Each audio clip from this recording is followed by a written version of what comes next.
You are watching Platinum Northwest TV News. Good evening and thank you so much for tuning in. I'm Philadelphia Mangoeng. Let's take a look now at the news making headlines. First up, President Ramaphosa has appointed Minister of Mineral and Petroleum Resources as Acting Minister of Police, and the Northwest Cocta MEC has invoked Section 106 investigations in the Madibeng Local Municipality.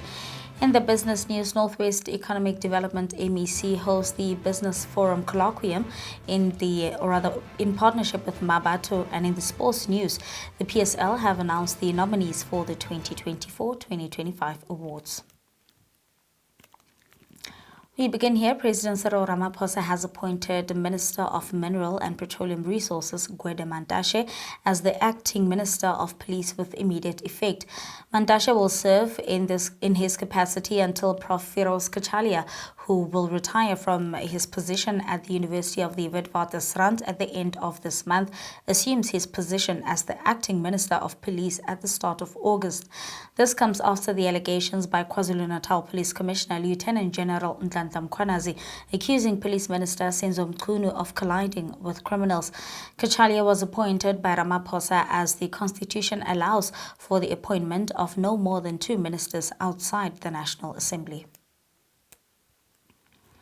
In other news, Northwest MEC for Cooperative Governance, Human Settlements and Traditional Affairs, Madibeng Molapisi, has invoked Section 106 of the Municipal Systems Act to investigate allegations of maladministration and malfeasance in the Madibeng Local Municipality. Now, Molapisi has appointed a law firm to conduct an investigation, which will, among other things, focus on irregular appointment of municipal officials and service providers, failure by council to convene statutory meetings as prescribed by legislation, and rules of order of council. Here's the MEC with more. Today we are here in Madibeng. We came here to communicate to all councillors of Madibeng Local Municipality that the MEC, as empowered by the relevant section of the Municipal Systems Act, we have invoked Section 106, which says that if the MEC has doubts or concern that there might be either maladministration or malfeasance in any municipality, the MEC must investigate those matters. So we are here today to communicate that. We have appointed a law firm led by a very reputable individual, Mr. Krele, who will be conducting the investigation. The investigation is supposed to take 3 months, so it's 90 days. From there, we are expecting to implement the findings and the recommendation of the investigation. We are happy that through the Speaker, the Mayor, and other councillors who spoke, there is commitment to cooperate with the investigation. And there is information that councillors claim to be having. We are hoping that they will present or submit themselves to the investigation so that we can unearth whatever issues of corruption or maladministration in the municipality. It's important for us to do that because if there are clouds hanging in the council, people who suffer most is our community members. Service delivery is being compromised.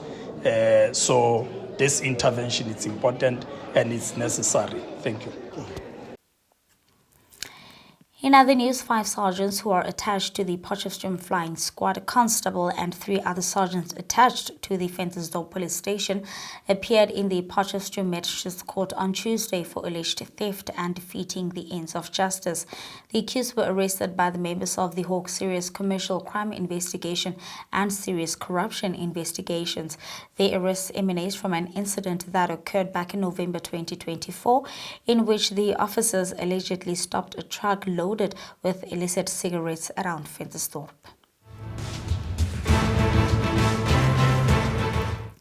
Moving on to international news now, 1 in every 10 children screened in the clinics in Gaza run by the United Nations Agency for Palestinian Refugees is malnourished as child hunger surges across the territory amid the continuing Israeli blockade on humanitarian aid.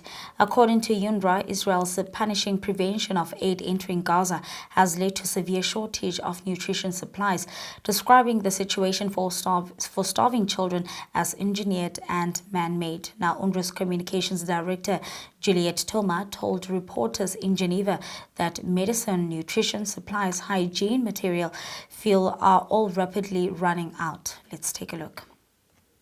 Currently, 1 in 10 children screened in those clinics and under facilities is malnourished. 1 in 10 children.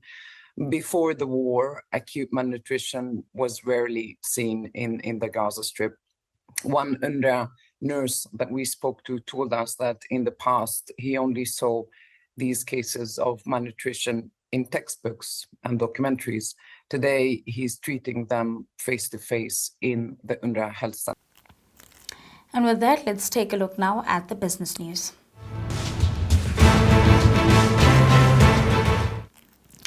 And the business news on Tuesday, the MEC for Economic Development, Environment, Conservation and Tourism, Lenkopane, hosted a business forum colloquium in partnership with key stakeholders in the Msime sector across the Northwest Province. Now, the colloquium at the Mmabatho Convention Center was part of the department's strategic build-up to the MEC's 2025-2026 budget speech and forms part of ongoing efforts to strengthen partnerships, foster dialogues and align departmental interventions with inclusive economic priorities. Business forums play a vital role in unlocking local economic opportunities, and this engagement reaffirms the department's commitment to building a thriving, inclusive and resilient provincial economy. In more business news, efforts by the South African Revenue Service to curb the illicit cigarette trade have been impeded by delays, with South Africa losing approximately 30 billion rand over the last 5 years. This is according to Finance Minister Godongwana in a parliamentary reply. EFF MP Thapelo Mogale asked the minister to disclose the total revenue lost as a result of cigarette smuggling and the illicit trade. He also requested information on the measures introduced to tackle the issues and how effective these have been in recovering lost tax income and ensuring offenders are prosecuted.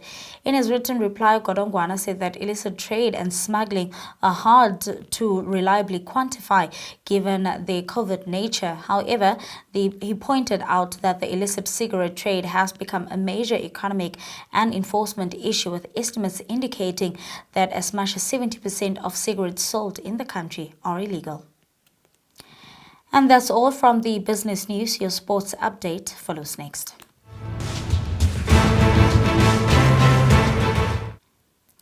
In soccer news, the Premier Soccer League has officially announced the nominees for its highly anticipated 2024-25 awards, confirming a revised ceremony date of Tuesday, July the 29th. Now, this announcement follows a significant delay from the traditional June schedule, a postponement the league officially attributed to Mamelodi Sundowns' continental and international commitments. The Brazilians' deep runs in both the 2024-25 CAF Champions League and critically their participation in the 2025 FIFA Club World Cup necessitated a shift in the league's end-of-season calendar to fully support and acknowledge their achievements on the global stage. Despite the delay, anticipation is now at an all-time high as the nominees for 18 prestigious categories were revealed on Tuesday. The Footballer of the Season award features a short list of Orlando Pirates' Relebohile Mofokeng, Mamelodi Sundowns' Lucas Ribeiro Costa, and Sekhukhune United' Keletso Makgalwa. Now, all three stars are also in contention for the Player of the Season award, underlining their consistent excellence throughout the campaign. Moving on to rugby news now, Boan Venter, Marnus van der Merwe and Lenkopane will make their Springbok debut against Georgia in Nelspruit on Saturday as the double World Cup winning captain Kolisi returns from injury to take over the captaincies for the first time this season in an exciting squad named by Springbok coach Erasmus for the final Castle Lager incoming series match at the Mbombela Stadium. The inclusion of Kolisi and Venter in the squad expands the total number of players used by Erasmus this season to 46, with the matchday squad featuring 15 players who have previously won Rugby World Cups. And that's where we're going to have to wrap it up for tonight. Thank you so much for watching. I'll be back again tomorrow evening. Till then, good night and take care.